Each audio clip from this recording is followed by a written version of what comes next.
Hello guys, west Indies was Australia third டெஸ்டில் வெறும் 27 ரன்னுக்கு ஆல் அவுட் ஆன வெஸ்ட் இண்டீஸ்.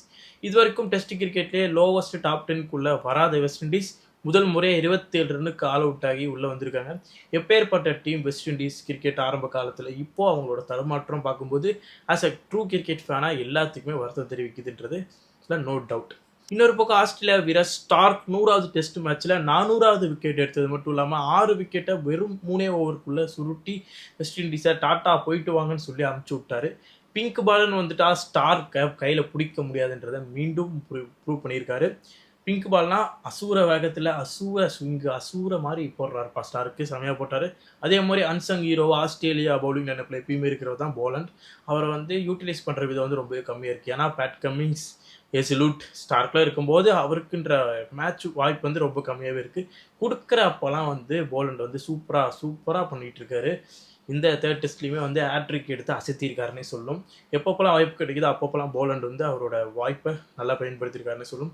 போலண்ட் எப்படி டீமுக்குள்ள எடுத்துகிட்டு வருவாங்க அப்படின்னா, ஏசிலூட் ஸ்டார்க்கு 2 பேர்த்தில் யாராவது ஒரு அவைலபிலிட்டி இல்லைன்னா போலண்டை எடுத்துகிட்டு வருவாங்க. பட் இந்த மேட்ச் பொறுத்த வரைக்கும் லைனை ட்ராப் பண்ணிட்டு போலண்ட் உள்ளே கொண்டு வந்தாங்க. அதுக்கு முக்கிய ரீசன் இந்த பிச்சில் ஸ்பின்னருக்கு வேலையே கிடையாது. சரி போலண்ட் வாப்பா அப்படின்னு இறக்கி விட்டாங்க. இறக்கி விட்டது தான் போதும். அவர் எப்பப்போலாம் வாய்ப்பு கிடைக்குதோ அப்பப்போலாம் செமையாக பண்ணிகிட்டு இருக்காரு. பட் அவர் பிறந்த ஜென்ரேஷன் தான் தப்பு. ஏன்னா ஸ்டார்க் ஏசிலூட் பேட் கமிங்ஸ்லாம் இருக்கும்போது போலண்டுக்கு அந்த அளவுக்கு ஒரு வாய்ப்பு கிடைக்க மாட்டேங்குது. இல்லை அடுத்த ஜென்ரேஷனில் வந்திருந்தால் இவர் தான் டாப்பாக இருந்திருப்பார். இப்போது 3 பேருக்குமே குறிப்பிட்ட ஏஜுமே ஈக்குவலாக தான் இருக்குது. பார்ப்போம் போலண்டுக்கு எவ்வளோ பெரிய வாய்ப்பு கொடுக்குறாங்க இதுக்கு அடுத்தடுத்து. எப்படியும் ஸ்டார்க்கு ஏசிலூட் பேட் கமிங்ஸ் இருக்கும்போது போலண்டுக்கு வாய்ப்பு சுத்தமாக இருக்காது. ஆனால் கிரேட்டஸ்ட் பிளேயர் கொடுக்குறப்பெல்லாம் நான் செம்மையாக விளையாடும் அப்படின்றத ப்ரூவ் பண்ணிக்கிட்டே இருக்காரு. அதில் எந்த சந்தேகமும் கிடையாது. வெஸ்ட் இண்டீஸ் முன்னே எப்படி இருந்துச்சுன்னா பேட்டிங் பவுலிங் ஃபீல்டிங் எல்லா இடத்துலையும் சொதப்புற மாதிரி இருந்துச்சு. பட் இப்போது பவுலிங்கில் கொஞ்சம் இம்ப்ரூவ்மெண்ட் ஆகி நல்லாவே போடுறாங்க. சம்மர் ஜோசப்பாக இருக்கட்டும், அல்சாரி ஜோசப்பாக இருக்கட்டும், எல்லாமே சூப்பராக பவுலிங் போடுறாங்க.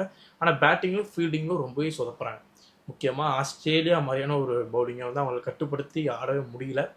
இன்னும் கொஞ்சம் இம்ப்ரூவ்மெண்ட் தேவை கிடையாது, இன்னும் நிறைய இம்ப்ரூவ்மெண்ட் தேவை. இன்னும் 5-6 வருஷம் பில்ட் பண்ணி கொஞ்சம் செதுக்கி வருவாங்கன்றதை பொறுத்து பார்க்கணும்.